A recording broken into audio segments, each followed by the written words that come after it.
Today, attackers are sophisticated, operating full-blown business models like ransomware-as-a-service with careful planning and execution tactics. A report found more than 130 different ransomware strains, with 95% of them Windows-based executable files or dynamic link libraries. Last year, Checkpoint Research also observed ransomware gangs using legitimate IT software such as remote management solutions in their attacks. Welcome to Varindia NewsHours.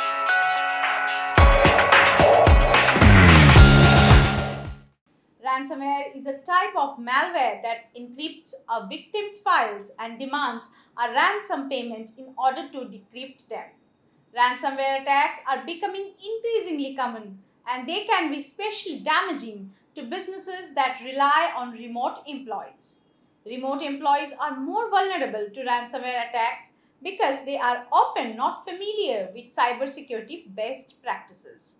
They may also be using personal devices to access corporate resources, which can increase the risk of infection. Ransomware can exploit access to corporate resources, including data centers, labs, and cloud production environments to propagate within your organization, blocking you from vital IT assets. The danger of infection and spread multiples when users operate beyond the corporate firewall. Remote employees might unknowingly download a contaminated file, interact with a malicious advertisement, or visit an infected website. Ransomware attacks are becoming increasingly common and costly. In 2022, 76% of organizations were targeted by a ransomware attack, but out of which 64% were infected. Only 50% of these organizations were able to retrieve their data after paying the ransom. The average ransom payment was $8,12,360, with the total cost of a ransomware attack standing at $4.5 million on average.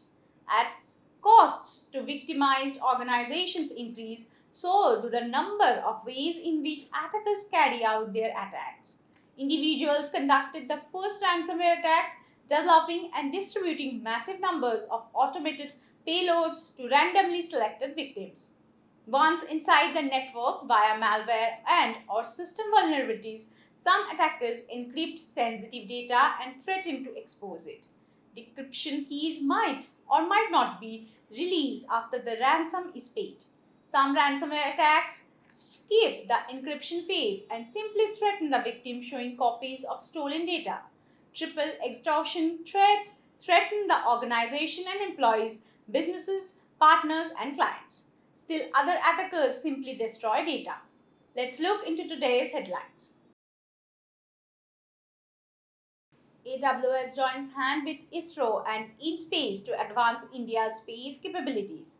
Amazon Web Services India has signed a strategic memorandum of understanding with the Indian Space Research Organization and Indian National Space Promotion and Authorization Center, that is in-SPACe, to support space tech innovations through cloud computing.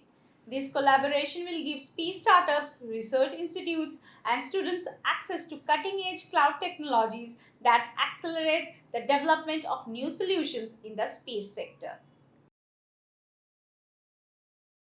Blue Dart revamping its Dart Plus service as Bharat Dart.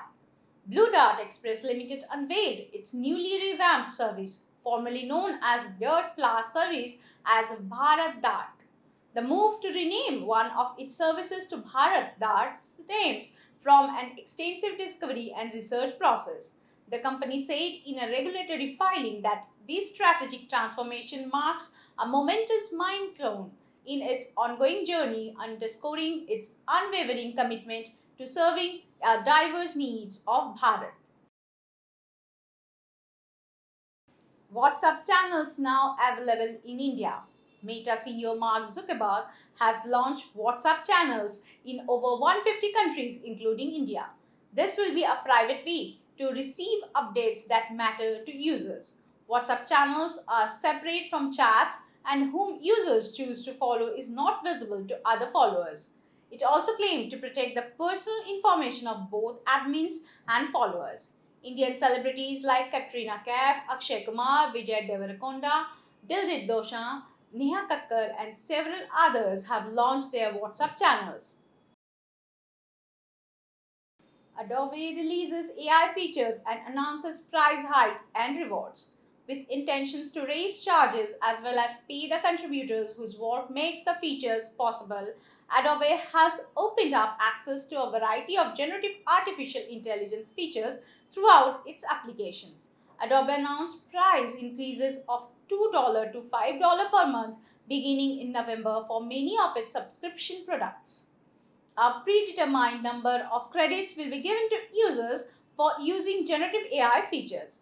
Users have the option of purchasing additional credits or continuing to utilize the functions, although at a slower speed. 4 airports to receive full body scanners from Airport Authority of India. The Airport Authority of India AAI received the nod from Public Investment Board PIB to install full body scanners at 4 strategic airports across the nation including Kolkata, Chennai, Pune and Goa. After an evaluation of the success of full body scanners at these 4 airports, the facility will be extended to other airports in due course. That's all for now. Please like, share, comment, and subscribe to VAR India magazine. You can download the VAR India app from Google Play Store and Apple App Store for more news and updates. Stay tuned. Thank you.